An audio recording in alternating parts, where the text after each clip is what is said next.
Welcome student, class 8 science unit 5 electricity part 4 flow of charges. Electricity இந்த லெசன்ல உங்களுக்கு learning objectives were know about the basic properties of electric charges, explain the transfer of charges between two objects, understand the working of electroscope, recognize the effects of electric current, assemble different electric circuit, list out applications of electricity. இதெல்லாம் learning objectives கொடுத்திருக்காங்க. இதுல நம்ம basic properties of electric charges பார்த்துட்டோம். அதாவது atom and chargesங்கிற டைட்டில்ல பார்த்துட்டோம். அதே மாதிரி transfer of charges between two objects பார்த்துட்டோம். அதாவது friction, conduction, induction அப்படிங்கிறத பார்த்துட்டோம். இப்போ இன்னைக்கு நம்ம இந்த வீடியோல எலக்ட்ரோஸ்கோப் working of electroscope நமக்கு தெரியணும்னா flow of charge வந்து நமக்கு தெரிஞ்சாதான் working of electroscopeக்கு நம்ம போக முடியும். அதை தான் நம்ம இப்போ பார்க்க போறோம். Concept map electricity இந்த லெசன்ல உங்களுக்கு 8 டாபிக்ஸ் கொடுத்திருக்காங்க. ஃபர்ஸ்ட் டாபிக் வந்து atom, second topic charges, third topic transfer of charges. இந்த மூணையும் நம்ம பார்த்துட்டோம். இன்னைக்கு இந்த வீடியோல fourth topic flow of charges பார்க்க போறோம். Flow of charges. Suppose you have two metallic spheres, one having more negative charge and the other having more positive charge. அப்போ negative charge நிறைய இருந்துச்சுன்னு சொன்னாங்க excess of electrons இருக்குன்னு அர்த்தம். Positive charge அப்படின்னு சொன்னா deficiency of electrons இருக்குன்னு அர்த்தம். இப்போ இது உங்களுக்கு புரியலைன்னு சொன்னா நம்ம 5.3 தேர்ட் வீடியோல நம்ம full explanation கொடுத்திருக்கோம். அதை நீங்க பார்த்துட்டு வந்துடலாம்.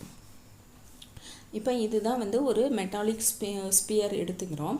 இப்போ இது வந்து நம்ம வந்து லோயர் பொட்டன்ஷியல் அப்படின்னு சொன்னோம்னா இங்கே வந்து எக்ஸஸ் ஆஃப் எலக்ட்ரான்ஸ் இருக்குது. அதாவது எலக்ட்ரான்ஸ் மட்டும்தான் ஒரு ஆட்டமில் வந்து மூவ் ஆகுமே தவிர அது வந்து புரோட்டான் நியூட்ரான்னால ஏற்படாது. இப்போ ஒரு சப்ஸ்டன்ஸை வந்து நம்ம பாசிட்டிவ் சார்ஜ் அப்படின்னு சொன்னால் அந்த இடத்துல புரோட்டான் மூவ் ஆகி வந்திருக்கிறதா இல்லை. அந்த பொருளை வந்து எலக்ட்ரான் வந்து லூஸ் பண்ணியிருக்கும் அந்த சப்ஸ்டன்ஸை. அதனால அது வந்து பாசிட்டிவ் சார்ஜாக இருக்கும். இதை தான் நம்ம தேர்ட் வீடியோவில் கிளியராக கொடுத்துருக்கோம். அதை நல்லா பார்த்துட்டு வந்துடுங்க. இப்போ இது வந்து நம்ம எக்ஸஸ் ஆஃப் எலக்ட்ரான்ஸ் அப்படின்னு சொன்னால் இங்கே வந்து எலக்ட்ரான்ஸ் வந்து அதிகமாக இருக்குன்னு அர்த்தம்.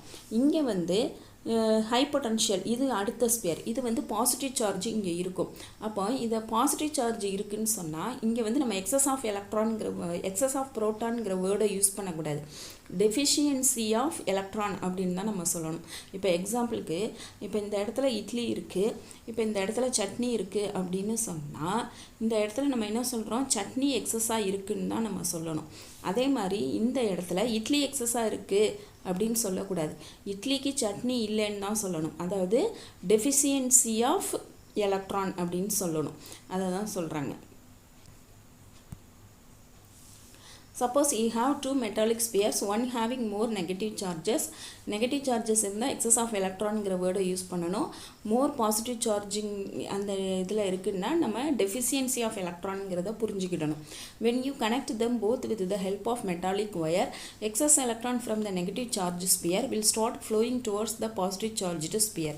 இப்போ இந்த ரெண்டு ஸ்பியரையும் ஒரு மெட்டாலிக் ஒயரை வச்சு நம்ம கனெக்ஷன் கொடுத்தோம்னு சொன்னால் எலக்ட்ரான்ஸ் தான் ஃப்ளோ ஆகும். அப்போ எலக்ட்ரான் வந்து இங்கே இருந்து இப்படி ஃப்ளோ ஆகி இங்கே வருது. ஏன்னா பாசிட்டிவை நோக்கி இந்த எலக்ட்ரான் வந்து மூவ் ஆகும்.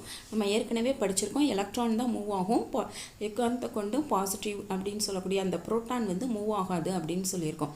அப்போ எக்ஸஸ் ஆஃப் எலக்ட்ரான் இருக்கிற இடத்த வந்து நம்ம லோயர் பொட்டன்ஷியல்னு சொல்லியிருக்கோம், இதை வந்து நம்ம ஹையர் பொட்டன்ஷியல். அப்போ மூவ்மெண்ட் ஆஃப் எலக்ட்ரானை தான் நம்ம வந்து கரண்ட்டுன்னு சொல்கிறோம். அதனால் இதுக்கு பேர் வந்து எலக்ட்ரிக் கரண்ட் அப்படின்னு பேர். So continuous till the number of electrons in both the sphere is equal. அப்போ இந்த எலக்ட்ரான் வந்து எப்போ தன்னோட மூமெண்ட்டை ஸ்டாப் பண்ணணும்னு சொன்னால் ரெண்டு பக்கமும் எலக்ட்ரான் வந்து ஈவனாக வந்து டிஸ்ட்ரிபியூட் ஆகிற வரைக்கும் அது ஃப்ளோ ஆகிட்டே இருக்கும்.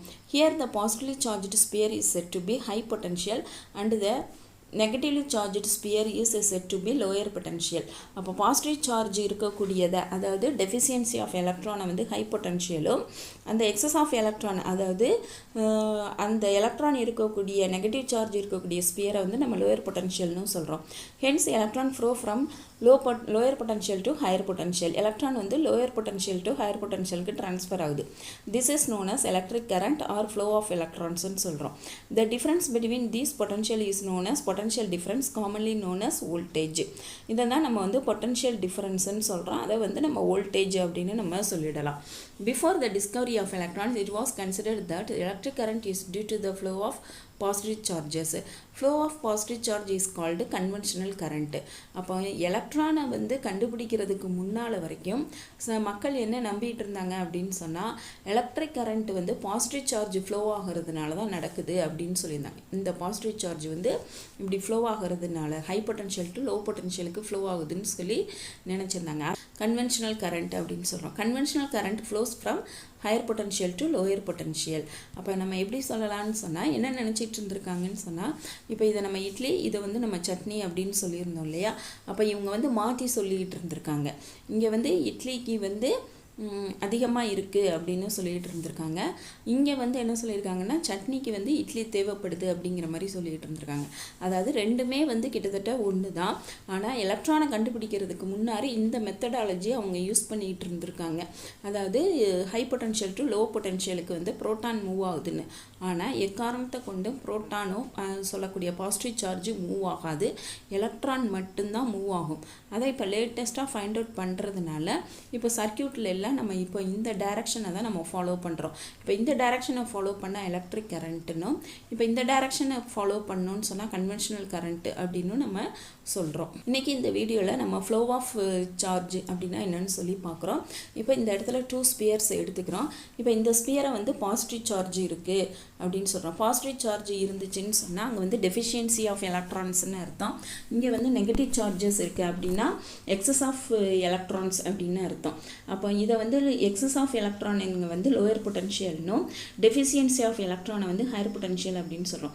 இப்போ 2 ஸ்பியரை வந்து ஒரு மெட்டாலிக் ஒயர் வச்சு நம்ம கனெக்ஷன் கொடுத்தோம்னு சொன்னால் இந்த எலக்ட்ரான் வந்து பாசிட்டிவை நோக்கி இப்படி மூவ் ஆகும். அப்படி மூவ் ஆனிச்சு ஃப்ளோ ஆஃப் எலக்ட்ரான்ஸ் தான் நம்ம எலக்ட்ரிக் கரண்ட்டுன்னு சொல்கிறோம்.